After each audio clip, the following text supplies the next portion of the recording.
6 नवंबर को हुए पहले चरण के मतदान के साथ ही तेजस्वी यादव, तेज प्रताप यादव और सम्राट चौधरी सहित 1314 उम्मीदवारों की किस्मत ईवीएम में कैद हो गई है। सिर्फ विधानसभा नहीं बल्कि 1952 से अब तक हुए लोकसभा चुनावों की तुलना में भी 2025 विधानसभा सभा चुनाव के पहले चरण में सर्वाधिक। भारत के मुख्य चुनाव आयुक्त ज्ञानेश कुमार ने इसे ऐतिहासिक मतदान बताया। साल 1951-52 से 2020 तक हुए विधानसभा चुनाव में मतदान प्रतिशत केवल 3 बार ही 60% से अधिक रहा।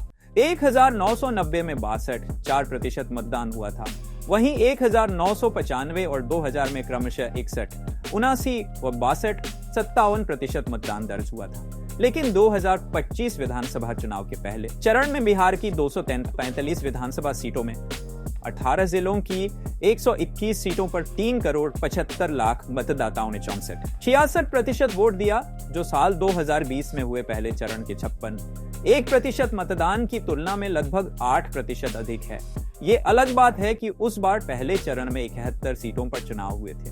बिहार में 35 वर्षों से पत्रकारिता करने वाले वरिष्ठ पत्रकार सुरूर अहमद मानते हैं कि मत प्रतिशत बढ़ने के अलग अलग कारणों में से एक कारण SIR स्पेशल इंटेंसिव रिवीजन हो सकता है। वह BBC न्यूज हिंदी से कहते हैं, लगभग 8% वोट मृत, डिस्प्लेस और नॉन एग्जिस्टिंग वोटर्स की वजह से कटे। ऐसे में जहां मत घटा तो मत प्रतिशत बढ़ा है। वह आगे कहते हैं, एक संभावना SIR के लिए चली 2 महीने की प्रक्रिया भी है।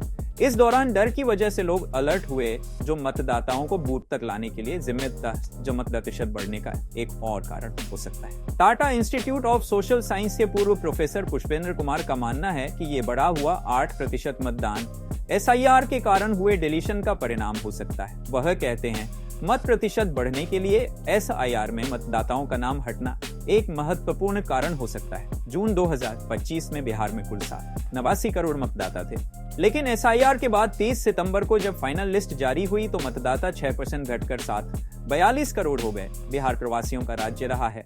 ऐसे में बिहार विधानसभा चुनाव में मत प्रतिशत बढ़ने में प्रवासियों की भूमिका को लेकर सवाल उठना लाजिम है। डॉ. राजन पांडे कहते हैं, बिल्कुल छठ पूजा के आसपास ही चुनाव रखा जाता रहा है, ताकि छठ में लोग आए तो फिर कुछ समय और रुककर वोट करके चले जाएं। हालांकि इस बार गैप काफी लंबा था, लेकिन सामान्यतः व्यक्ति अगर इतनी मशक्कत करके छठ में आता है तो अपने पैतृक घर में ठहरता है। ऐसे प्रवासी मतदाता फेस्टिवल सीजन में राजनीतिक दलों को आकर्षित करते हैं। अगर ऐसा है तो क्या मत प्रतिशत बढ़ने के पीछे राजनीतिक दलों की सक्रियता भी है?